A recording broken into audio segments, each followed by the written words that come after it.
from DC, Frank Hunleth, and he's going to talk about embedded Elixir with Nerfs Livebook. Frank, it's all Okay, yours. thank you. So thanks everyone. I should say huge thanks to anyone still listening. So 4 days, it's a super honor for me to be able to talk at this conference. So I'm really happy that at least a few of you, especially anyone who doesn't use Nerves, thank you very much for hanging out here to hear probably a talk that's not going to be maybe what you do every day, but I hope to at least show some things that might get you interested in this. So the first thing I wanted to do, I wanted to start with a quote that I got when I gave, well, before I gave one of my first Nerves presentation. So this is 2014. I hadn't even given the presentation. I go to the speaker's dinner, and the person next to me, we talk about what we're going to present about. And he goes, "Why would you ever use Erlang on an embedded system?" And I was just like, "Oh my gosh, I can't believe this." First time I go to anything, someone's questioning why I would ever use this. And I think since 2014, I've come up with a whole lot of reasons why I'd use it. And today, this presentation that I'm going to be doing on Livebook is adding to the reasons, because I think this is a super interesting technology that has a lot of potential, and I want to share it with all of you because this is early on. So let me just back up. I'm going to talk a little bit about Nerves first, just so we're on the same page. So what is Nerves? So the whole point of this thing was we wanted to get Erlang to run on embedded systems. So I have like a little picture of a PCB that is kind of an embedded system that Nerves does run on this one. And we want Erlang to run on it. It's not any fancy request. We have a system that has enough computational capability that we want to be able to run a higher level language. We want to be able to run this at the edge, local to where our sensors are pulling data, because it's important that we have that capability. We want the fault tolerance of the beam.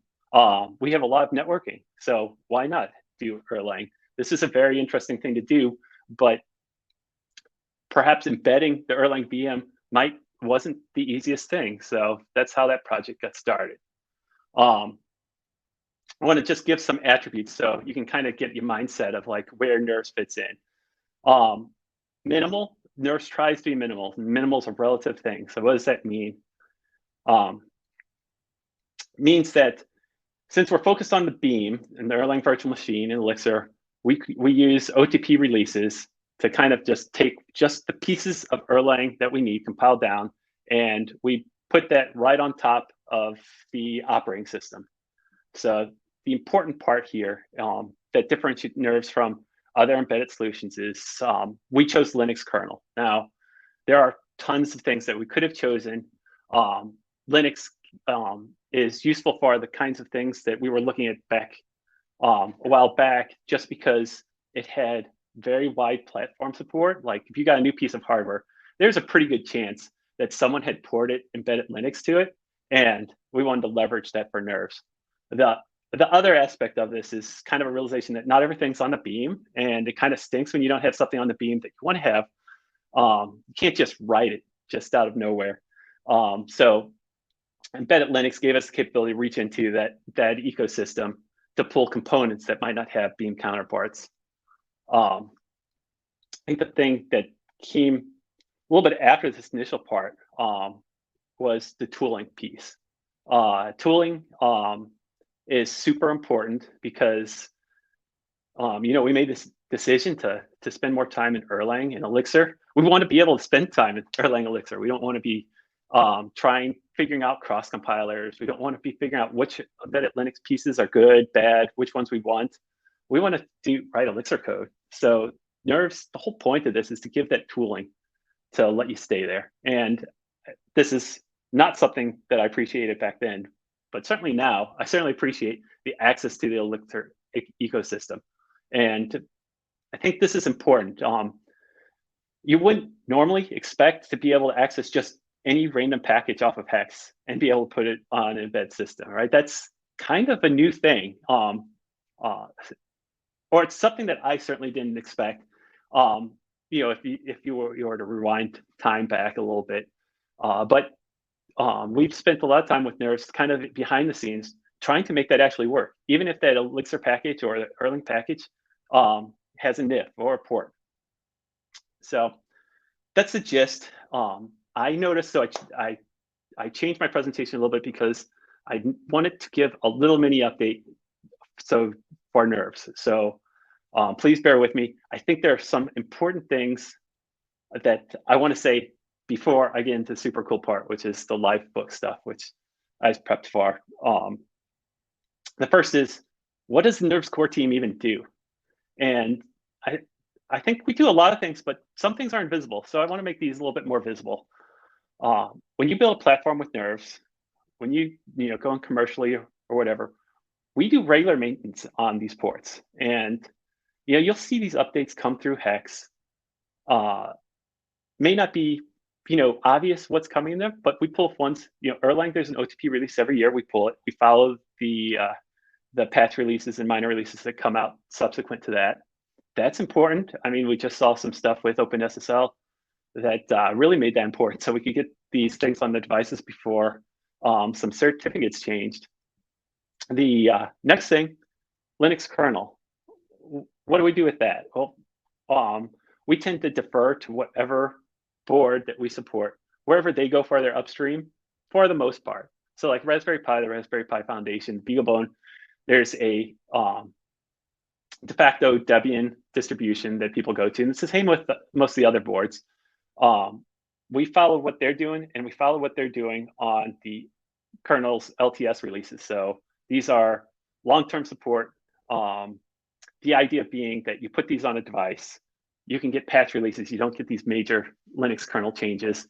So you can have these lower impact kernel updates. Should you have a device in the field that's been working fine, but a security update comes up, right? You can go to those. We follow these. We keep fresh with this because I think people, if you watch anyone watching the news or watching a lot of sites, there are a lot of really subtle things that people figure out how to do with Linux and the rest of it. Embedded C, embedded Linux ecosystem that need to be patched. So we follow those.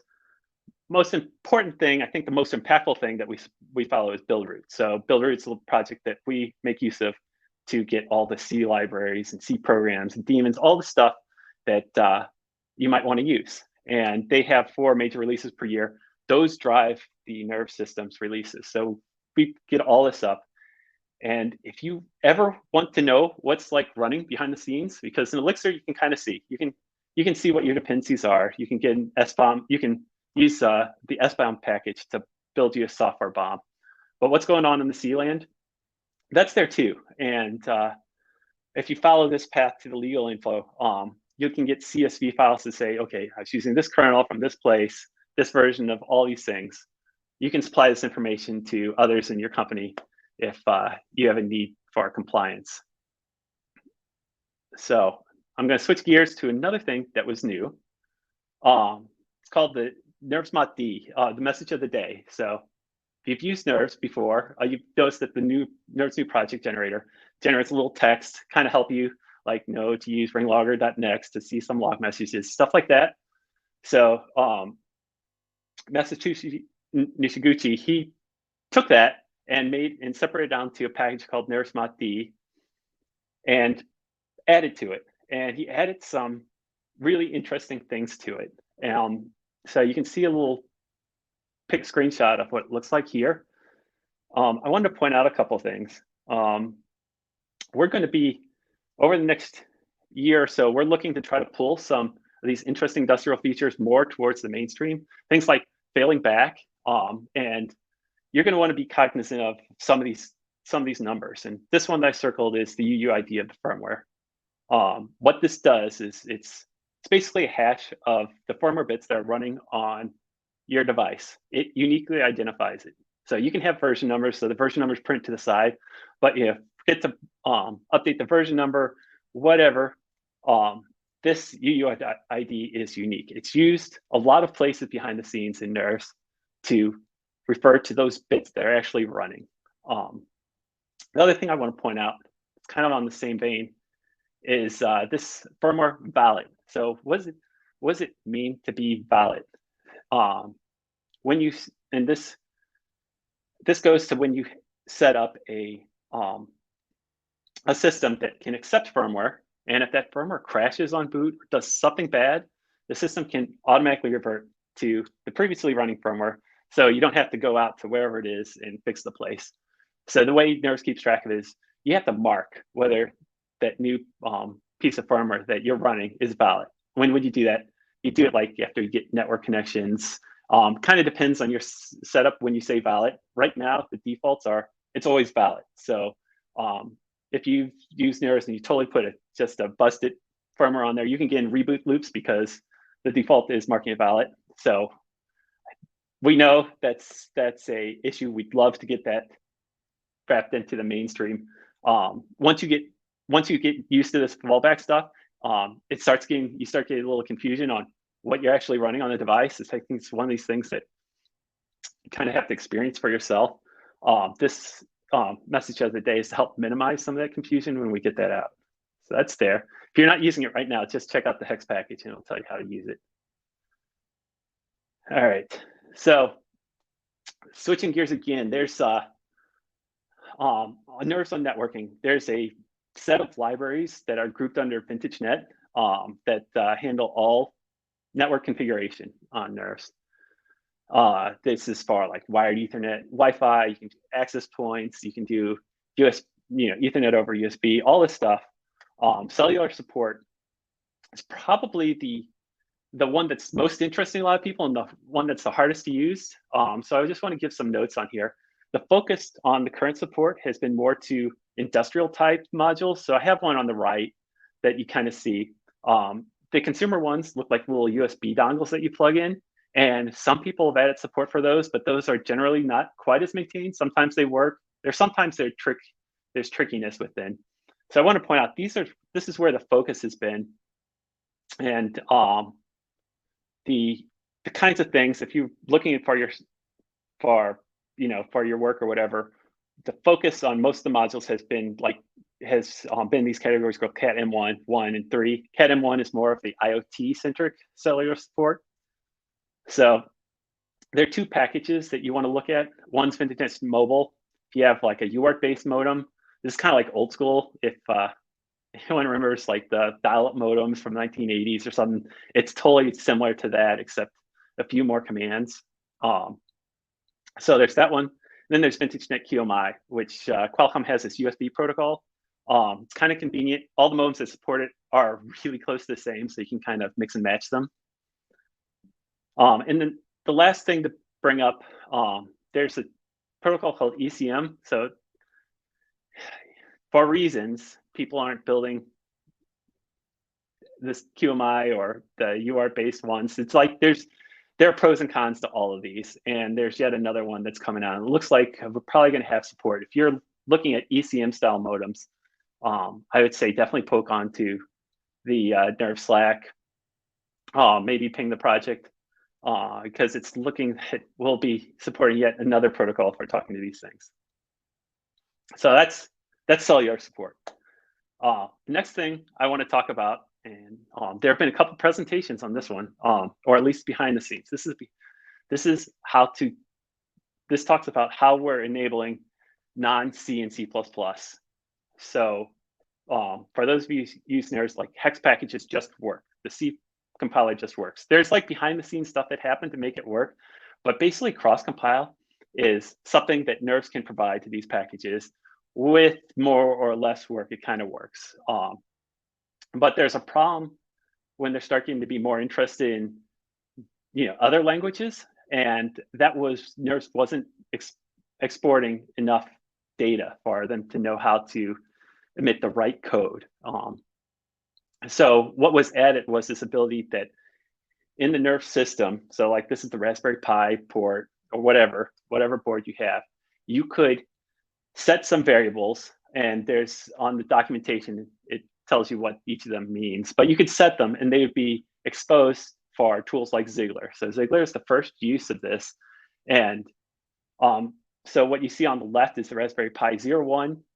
It's kind of fancy in some sense because the Raspberry Pi Zero has this older ARM processor, which if you just told Ziegler, build for ARM, it wouldn't work. So it needed this additional CPU thing. And Isaac took that, made it. Zig works pretty transparently for a lot of things, just right on Nerfs. So that enabled that. And I'm kind of hoping this gets used in other places because I know people definitely talk about other languages frequently. All right, so last thing on the mini update, I want to talk about time zones. And this has come up a few times because for various reasons, people need to have local time on the device. So it's kind of like do some work at 8 a.m. local time. So you get into these daylight savings time, not, kinds of things. And you start having to deal with this kind of not fun area. There is another library. So basically, we're all using TZ data and TZ, so you're probably very familiar with those.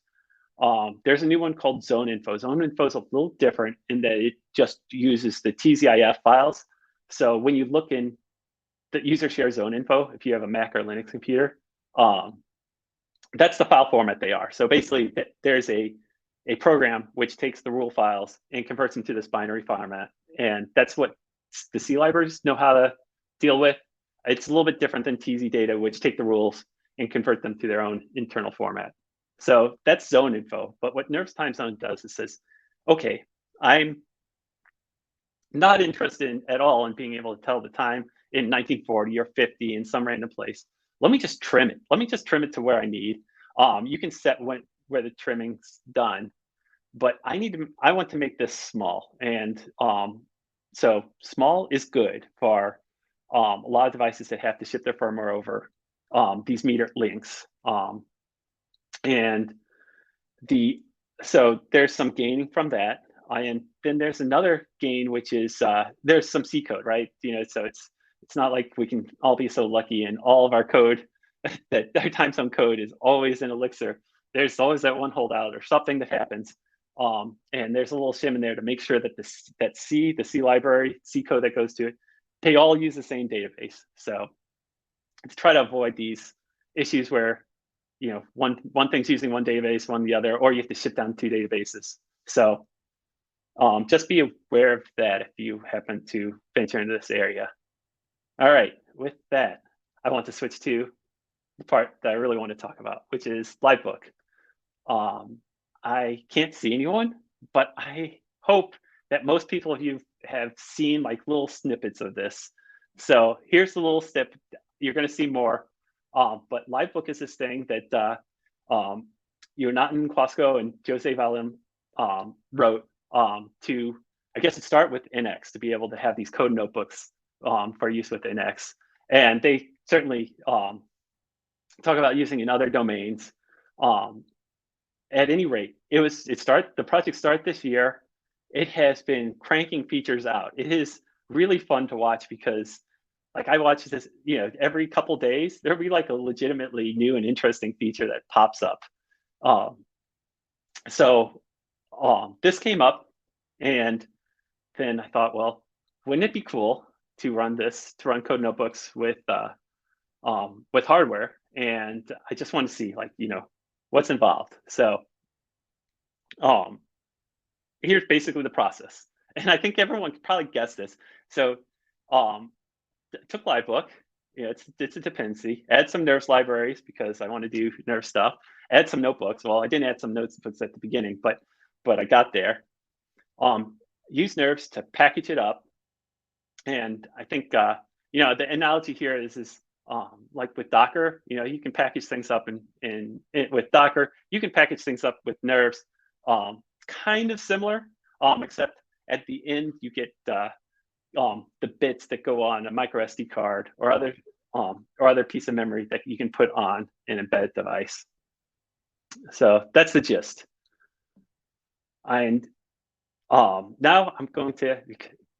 I want to show how this works because I think it will be very illustrative of kind of some of the things that you can do. So I'm going to do a demo. This is how it's set up. So I have my laptop, which you won't be able to see, but you will be able to see this little board. So this is the board I'm going to use today. This is an IMX6 ULL.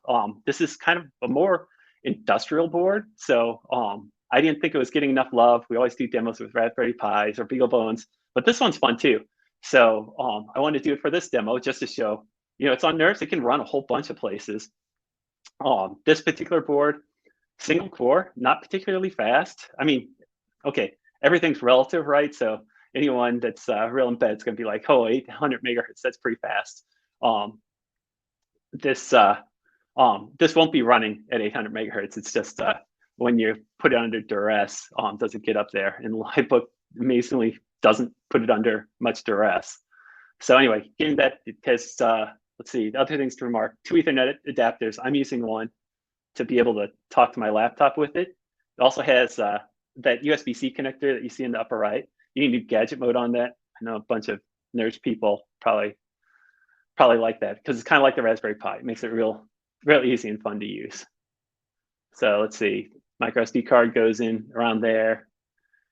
And then I'm going to demo it with this sensor. So what this is BME 280 sensor. So it's a little silver box in the middle. It's this picture is way bigger than what it is, and when you see it on video, this thing's super small. Anyway, you can basically talk to it and say, hey, what's the temperature here? What's the humidity? Get that kind of thing back to the board, and then integrate with your programs. So here's the neat thing about this little board. You can put the Raspberry Pi hats on it. So since you can put the Raspberry Pi hats on it, the wiring is pretty easy. No soldering needed. And oh shoot, I hit that animation too quick. So that kind of gave away. I'm going to be heating that board up. All right, but you'll have to hold tight for that, because for those of you who haven't used Nerfs Livebook, this is the experience of using it. Go to the GitHub, go to the releases, pick one of these files. The README kind of guides you if you've never used Nerfs before. The README kind of guides you where to go. If you have used Nerfs before, this is probably self-explanatory. You can pick either of two. So this board's that MPI IMX6 ULL board.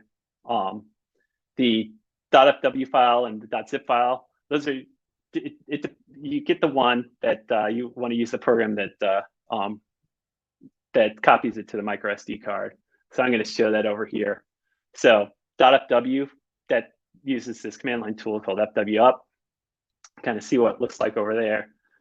And then the zip file can just be loaded into Etcher.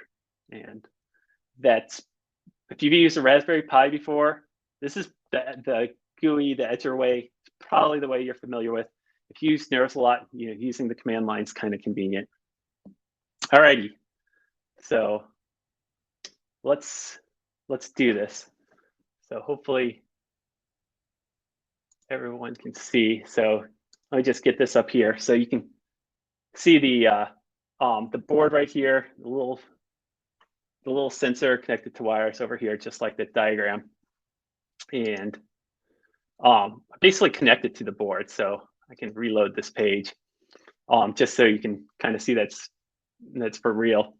So Livebook's running right on here, and I've just surfed over to it. The address of this board's Nerfs 9780. That's part of the serial number for the board, and .local. So it advertises over multicast DNS, so you can find it. So I'm actually going to pull a notebook that I had. Oops, I don't want that. I'm going to pull a gist. So to get the notebook, you can save the notebooks locally, or you can just pull them from URLs or whatever. So I'm just going to pull this one over from the gist, and I no longer need this anymore. Okay, so let me walk you through a little bit about what this notebook looks like. So if you've used Jupyter notebooks, it probably looks a little similar-ish, with the title. You have some markdown here and edit. Now, the code part, this is where you're going to start seeing some Elixir. This is a common thing to do. I'm going to talk a little bit more about this later, but the thing that you want to do at the beginning of your notebooks is install the dependencies that you want. So there happens to be a library called BMP280 that works for this little sensor. And then we're also going to install Keynote and Vega Lite. Keynote and Vega Lite are used for charting, so that's going to be fun later. So we can run all that. And let me go down here. So the first thing that I was worried about when I was giving this presentation was, did I actually hook this up or did I mess my setup up? So I'm just going to run this. So circuits I2C is the way you talk across these wires right here. And what the tech device does is say, hey, is there a device out here? And what's your number? So there is a device out here. It's on this I2C-1 bus. So it's just named that. That's just an arbitrary name. And it's device number 76. And this is certainly going to be totally impossible for anyone to see. But 0x76 is actually on the back right there. So still working. All right, so next step, let me just play this one. This is the BMP280 library. So here you can see, you can get the help here. It's a gen server. So you just have to give it the bus name and the address. So we did that, and it initialized right, which is very big relief for me since this is a live demo. And all right, so let's do this. Let's get a measurement. So there's a lot of stuff that comes back. I think the parts for this demo that I'm kind of most interested in are the temperature. So you can see it's like 23.5 Celsius here. Kind of humid today, and so you can see that there, and you can also see the dew point. Just a note, this sensor does pressure and all this other stuff. This altitude's calculated, so I'm totally not at 17 meters above sea level. But the library lets you tell it the sea level, and as long as the atmospheric pressure doesn't change too much, it'll tell you when you go up and down. So that's kind of cool. All right, so we got that. I think the fun part to do next is kind of see how these things react. So this is a big chunk of code. So the intention here is I want to graph the temperature and the dew point, but I think that you can kind of get the gist. And if you have questions about this, there's tons of tutorials and examples in Livebook that show how to come up with this. But what we're going to do, to kind of see we're going to make a chart. X-axis is going to be the sample number, so basically time on the X, and temperature on the Y. There's going to be, but color lets you have multiple, show multiple things. So we're going to have that. That gives you back this widget from that you can use later. And then there's this neat function called periodically in Keynote. So I'm going to try not to highlight stuff, but periodically we'll call a function that you supply. In this case, every 100 milliseconds right there. And in the function that I gave it, I'm going to take a measurement, and then I'm going to pull out the temperature and the dew point and just plot them. All right, so let's see what that looks like. So there you go.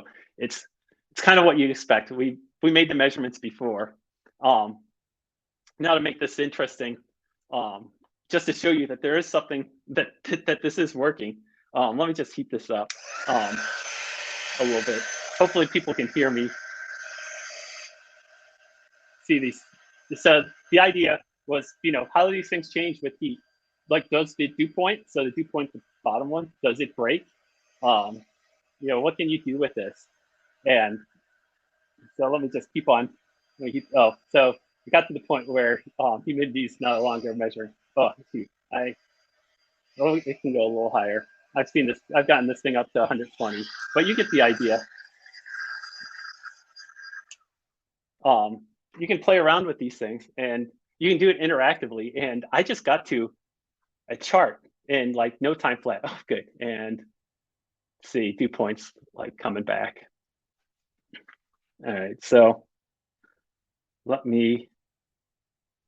so this is fun. I'm going to, if anyone wants to reproduce it, the gist is on my GitHub, and go get the exact same stuff. So, all right, so that's a demo. Now, I think one of the mind-blowing things for me that I found like completely impossible to convey to you all, like how mind-blowing this is to me, was how much work this was for me to build. And like I literally did mix nerfs.new, I had the Livebook dependency, and then I had some configuration. The configuration took me a little bit to guess out because I wasn't familiar with Livebook in the beginning. But I don't know if I've ever gotten graphed sensor data so quickly ever in my life on any project I've ever done, and in such a nicely documented way. And this has kind of changed how I approach a lot of things that I do. All right, so section, what I want to do now to you is, yeah, I think you see this stuff, you're like, okay, cool, code notebooks, been around, Jupyter. Jupyter's done this forever. Embedded, maybe that's new. You know, why are you so interested in this, Frank? It's and I totally can't see the comments. I can't see if anyone's actually interested in this all right now. So I'm just going to assume that you're not interested and you need a couple more reasons. And I'm going to start with the obvious ones. And the totally obvious one for me, at least, was just an easier entry point to Nerfs. So my experience with the Nerfs project has been kind of funny. I started out with this like, okay, I'm just going to get the beam. It's going to work. It's going to boot up. Justin pulled all this tooling. And we're like, cool, we did it. This is awesome. And then anyone who wants to do embedded can totally get involved now. And then we found out that people were coming to Nerfs just to try things out. Some people even had like were just interested in getting to Elixir, and we're like, hey, I have to do Phoenix for work and all this, but I want to get a little bit better at Elixir, and maybe Nerfs is a way for me to find out more. And then, fast forward, a lot of these people that came in just with no interest in embedded contribute tremendously to this project, and I really want to keep that going. So if getting an easier entry point pulls more people into the project, I am all for it, and I think that this is a way to do it. And I saw, when I was preparing this, I saw this old slide that I had, which was the current getting started, which I thought was success, but I think that the 0 to Elixir on hardware is tremendously improved with Livebook. And you can see my terrible drawing, but I thought this was good at one time. It's clearly not good now that I've seen what I've seen now. All right. Second reason, learning by doing. I think that probably the nicest thing about hardware is it's physical. It's right there. I can pick it up, touch it. It does a sensor. I can make it change. Like I could keep that heat gun on it for a real long time. See how hot it goes. Break it. It's just something very physical that I have access to. And why don't I just have notebooks to kind of walk this out? Why do I have to read a book? Or why do I have to, watch a YouTube? I can just do that myself. So I wanted to point out there's a submission to the Livebook project from DJ Carpenter. He put a bunch of these basic ones together. So this one, simple thing, buttons. How do I do a button? It's not super hard, but if you haven't done embedded or more, there are a lot of words that you might not have seen before, and it will walk you through them and with code samples. But doesn't end there. And even for someone who's pretty experienced, there's certain value in this stuff. And I wanted to point out a more advanced notebook. This one's Delta firmware updates. So the problem that's being sold with Delta firmware updates, and I should go back and talk about how you deliver firmware to all these devices in the field. And devices basically say, do you have something new for me? And the server says, yes, I do. Here it is. And you might send down 20 megs, 30 megs, 40 megs more because firmwares are all in one bundles. And even if you compress them too well, they kind of plateau in the tens of megs. The Delta firmware update is turning around saying, having the device say, I'm running version whatever, server, give me just the changes. And this feature is kind of simple in like at a high level, but kind of complicated to deploy, or at least with some boundary conditions. And it's kind of nice. The other part that's kind of nice about this is there's kind of an art to making small Delta firmware updates. And the more you kind of understand, the more you can kind of work with the system to do better. So this one does this. Nerfs Livebook actually can firmware update itself with deltas. And if any of you noticed at the bottom of the web page that I showed that there are these UUID prefixed firmware images, well, those are the deltas. That's the device says, hey, I'm running like that first one, 0841300B, blah, blah, blah, blah, blah. That firmware, get me the update. It will download that off of GitHub, and you can see that's those. I don't know what the differences are, but there are 5 megabytes, a little over 5 megabytes of differences in that one. And if you are the BeagleBone at the top is 30, so you can get some savings if you're sending these things over a cellular connection that's metered. That's kind of nice. All right. Third thing, exploration. So this is kind of I don't know what I'm doing. I'm just playing around with hardware, and there's nobody to give me instructions because they just don't exist. So this happens more than it doesn't for me, but I kind of enjoy that. I'm glad that exploration is a thing in this field. So this came up for our NerfsConf. So NerfsConf was this little conference we had at the beginning of the week, and John Carsons and Todd and I were talking about, what do we do? What do we do for this? So we wanted to do a Livebook one. We want to have a cool display. This is the cool display. So these are like LEDs, and it's super low res. This is super old school, but some of those things are fun. We want to get this one, but we're like, okay, you need to write some software here, and it says when you buy it, it says on the back, it says, I'm going to be using the IS31FL3731 LED matrix driver. So whatever the heck that is. So of course, we downloaded the data sheet to figure this out. You totally don't have to understand any of this. However, once I got it, so I previously thought, hey, I just want to light the pixel that I want on so I can write words. But oh my gosh, take a look at some of the words in here, like breath control. What the heck is that? So that sounds interesting. I want to play with that. And then there are other words, audio synchronization. There was nothing about audio in the beginning. I don't even know how to do that, but I think I'm curious, and I think I might want to send random commands to the thing and see what happens.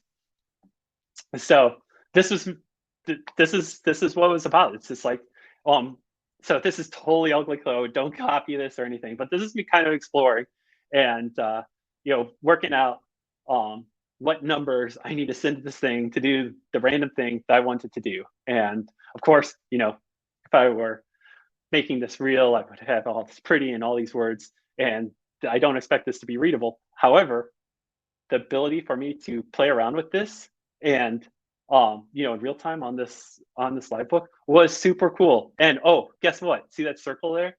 That circle means that I can collaborate with a friend. So, I mean, how cool is that? All right. Next thing I wanted to talk about. All right, we got this. We can learn. We basically can learn, right? That's kind of the first 3 points. What if we can actually make something? And like, why don't we just write a thing in as a notebook and just use it? Can this be something that can be used for real? I think that you might be able to think in your head some things that you might want to do for fun or for hobby. And there are certainly those. I wanted to bring up some real world problems that I have at work where this would come in handy. This is so first one is hardware provisioning. So the idea, when you get a board, when you get one of these boards, they aren't programmed. There's kind of blank slates, and you have to fill them in. And I'm not talking about big assembly line for manufacturing. You're going to write some custom software for that. But if you're just talking 50 of these, or maybe spreading around prototypes to work, let's just write a notebook up that does this. And so this is kind of how this works. What you do is come up with a notebook, run Nerfs Livebook on that Raspberry Pi 4, kind of at the top where it says computer running the provisioning software. So what you see is the USB cables and stuff going down to this provisioning fixture. So the key part about that is these little middle things, these nails. So these are little mini nails, and they stick into these little vias, these little dots here, except these dots are on the other side of the board. So here's basically, it doesn't slide down from the left, so that's unfortunate. It goes top down. So you plug it in, and then you can do stuff on the board. Like you can program the MAC addresses, right? You can program the digital certificates that need to be on there. Not a big task, but a task that you don't want to spend much time on making. And the other nice part about this is once you've made it, you kind of want to put it in the corner, right? The software's in corner. It's in, you don't want to have to, 6 months ago from now, update things because the world's changed. No, you have everything on that SD card. Software, the world has changed, it's the same, your notebook's there. You have high confidence that you can use this again in the future. Here's another thing that comes up a lot. This is hardware test. So there are a lot of things to test on hardware, and it's basically like, I got a piece of hardware, got my laptop, I want to connect to it, I want to exercise stuff on it.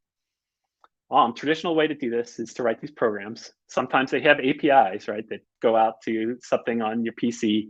Sometimes they have scripts. Sometimes you just do them in raw C. But why not make a notebook for a lot of this stuff? In the notebook, you can access the APIs directly. You can get some charting, like we just saw. You have some new sensors. You kind of want to see, how the thing works. Maybe it doesn't work well in the environment that you put it in, or maybe there's something kind of funky about the electronics. So I think the things that people miss out on when you get things just right off the shelf is that some of these sensors need some tweaking to make them work well. So why not use Livebook to go through that tweaking process, experiment with it, try the new algorithms on it, document it. It's all in the notebook. Here's another important one, power usage. So one of the things with power usage is you want to run kind of the same thing over and over and over again while you have another piece of instruments that's saying, okay, are you draining the battery too much? I mean, even if you're hooked up to mains, you don't necessarily want the thing using a ton of power. And you also, if for nothing else, you want to make sure that your power supplies are appropriate. So these things need to be checked. Regulatory testing. So this depends on where you go. Some pieces, just want the power on the device and, check to see that it radiates. But other places, other test labs, are like, okay, turn this radio on. So like if you have a Wi-Fi antenna that's supposed to go on 2.4 gigahertz, and they want to say, and you have it built in, they want to check that you're doing 2.4 gigahertz. You basically say Wi-Fi, just blast the 2.4 gigahertz out. Sometimes there are special modes that you put these chips in. You have to kind of do whatever the test lab really wants you to. And here, nice notebook style thing that's accessible to a lot of the operators that use this stuff are kind of some of the lighter weight testing. And the other one that I think comes up periodically is hardware endurance. So you put a motor or actuator on there. Can I run it 1,000 times in a row or it dies? Because you certainly would want to figure that out sooner rather than later. All right, so last thing that I want to talk about is Nerfs exemplar project. So right now, I think we have a lot of Nerfs examples, right, to talk about each thing's about a feature in a little silo, kind of like you want to learn how to blink an LED, you go to this example. How they integrate with Phoenix, go to this example. There aren't really projects that show like a full complete thing, and I think it would be really useful for the ecosystem if we could put back best practices in a project, rally around one project, or maybe two, whatever. It's rally around a project and put the Nerfs best practices for a full project, and so that you can kind of see a full thing in its entirety without having to ask a company to open source their firmware. Road ahead. So what's next? like I said, this thing just started like in April. I played around with this in April. So, and the Livebook project, I don't remember when it got released, but it didn't start too much earlier. So this is all fresh. So one thing that's high on my list is to get more notebooks. Like, how can we find out what's lacking without getting more experience in building these things? So this is something that I need a lot of help from people in the community, because everyone has some great ideas on, kind of how these things are working. It's kind of interesting to see how others use it. If I were just to pick on one, recently we added Bluetooth. So Trolls Regard made a PR to do Bluetooth on Raspberry Pi 0 and 3. So that was super fun. And I'm certain there are issues out on some things that I had on my head. Sure, people can think of tons more. Start.livemb. So this is what you do is you make a notebook and you give it a special name. And then when the board boots up, it will run that notebook. This is super useful for some early initialization. And it has some edge conditions that I need to explore and work out. But like the use cases are like, you have a little display, you want to say something, maybe the IP address, so you can figure out where it is. Any number of things. This would be a hook to avoid re-rolling a new version of firmware and stay within the notebook environment. Failure handling, improved debugging is, I have done some really bad things and Erlang has recovered, and that's great.